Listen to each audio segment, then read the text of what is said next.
Our first samples of the moon, brought with the Apollo missions in the 60s and early 70s, helped us learn a lot about the celestial body. More than 50 years later, though, there's still a lot that we don't know, or things that we thought we knew that aren't quite so clear-cut. The Apollo samples led scientists to believe that the moon's surface was dry. But a 2009 Indian mission detected hydrated minerals on the moon's surface. A closer look at the data showed ice in many of the moon's shadowed areas. Almost a decade after the initial detection, even more water was discovered in the sunlit regions of one of the moon's craters. So there's water on the moon, but we don't know how much there is. We're trying to do these measurements of ice at the pole of the moon, and they're all kind of conflicting right now. Some of them say we should have a lot, some of them say we don't have very much at all. Did the moon have this water to begin with? Because if it did, that could conflict with our leading theory about how the moon came to be.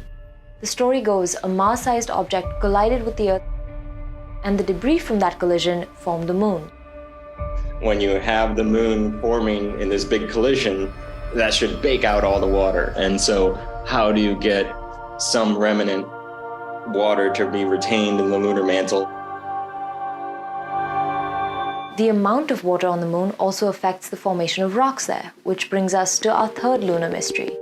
A team of researchers led by Dr. Sigler found large amounts of granite on the surface of the moon, a rock that on Earth is formed under specific conditions. Granite basically takes a lot more heat. It's something that happens on Earth driven by plate tectonics a lot, but on the moon where you don't have plate tectonics, you can still create these evolved rocks somehow. But the newly found granite rocks require more water than we thought was there, or alternatively, more heat.